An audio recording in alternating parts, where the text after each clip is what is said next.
stages.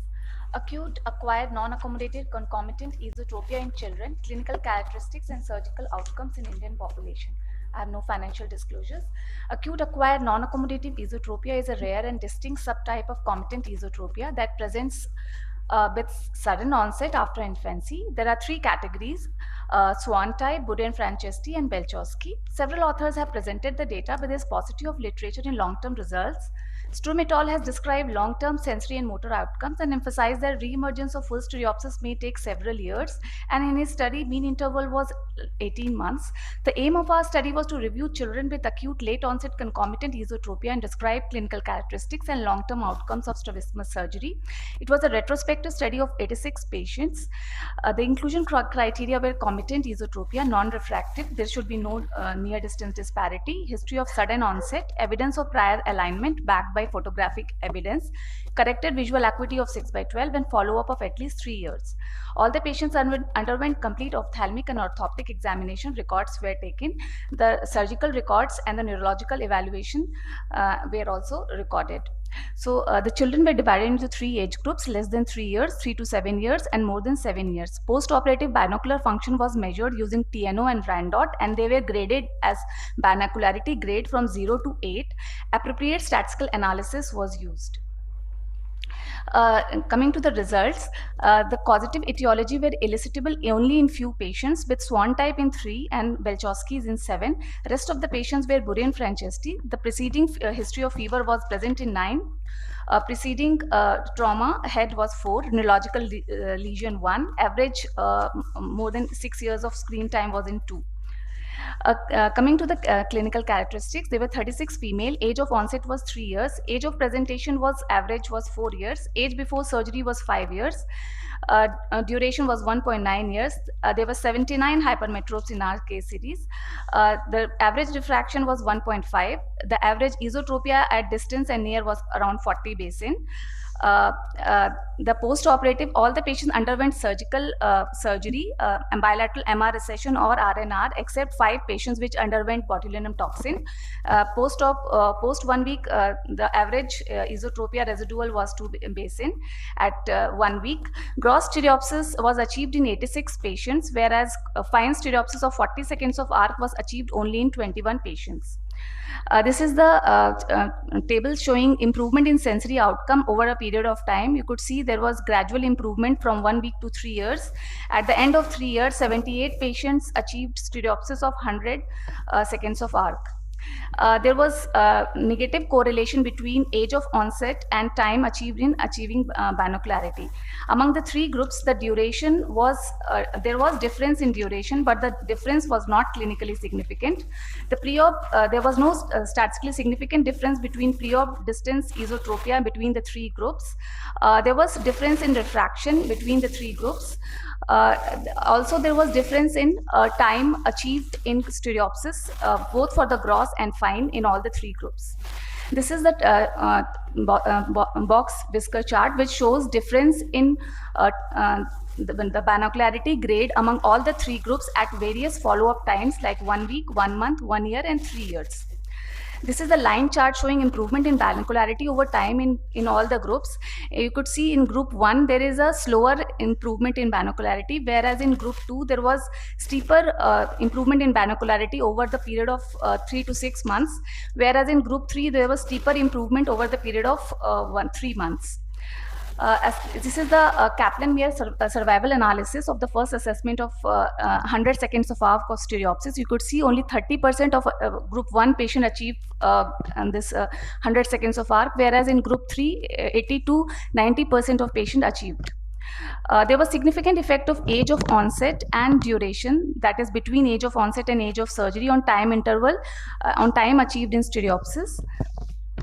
So coming to the discussion, majority of children had low hyperopia. Diplopia was complained in minority of patients and could be a reason for delayed presentation. Amblyopia therapy was given in majority, and waiting time for general anesthesia could be the reason for delay in surgery. Our study corroborated with Chen et al. Findings, who concluded that gradual improvement in binocularity occurs over time, 6 to 0.8% of children had no binocularity at 1 week, which reduced to 44.2% at 1 month, 24.4% at 3 months, 14% at 6 months, and 9.3% at 1 year, and none at the end of 3 years. Improvement of binocularity over time was seen in all the groups, though restoration of binocularity was slow and lesser in younger children than older children. So to conclude, although early surgery is optimal, late surgical correction still holds promise for restoring binocular vision. Thank you.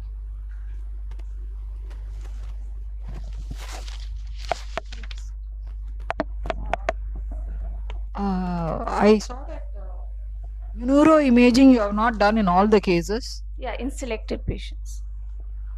But what is the dictum? The dictum is you have to neuroimage if it's any acute onset ET. No, the literature says that acute onset esotropia in children is not a very it doesn't require neuroimaging in all patients. If you see literature, because many of them present acutely. So because in our patients, like there was duration of around 1 year or 1.5 years. So we didn't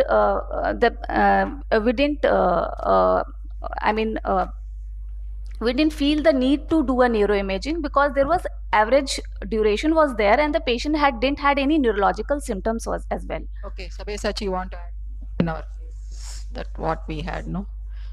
Partially accommodated. Actually, we have published a case where the patient had presented to us with similar features. There was a disc which looked like a hyperopic disc, like it was slightly elevated. The patient also had high hypermetropia. Glasses were prescribed. It turned out to be a partially accommodative esotropia. That is what we felt. But somewhere down the line, the patient started developing signs of increased intracranial pressure. It was imaged and turned out to be a very big tumor. All the patients underwent neurological examination by pediatric person also. I have not actually, I showed in the methodology, but I have not spoken. But all patients underwent pediatric assessment, and only those patients on whom there was neurological symptoms or there was a short onset, in those patients, all the patients we did a neuroimaging.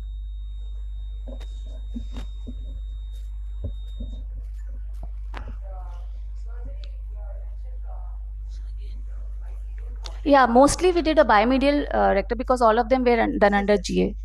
And only 5 patients underwent botulinum toxin, and all of them had good and they didn't had any recurrence also.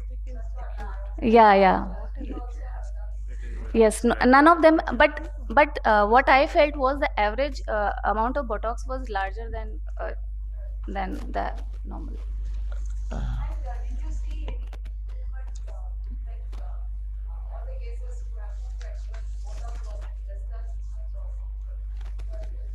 No, I have given in older children, yeah,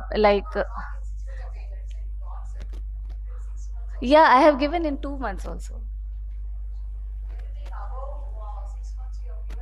Has it given you good results? That is, I'm not talking about the age. Yes. Even if it is in one patient I have given after like 1 year, and he has not come back yet to me. Because we have noticed that when it is because there was history, because in our case 7 patients had history of intermittency, and those were the best cases to do.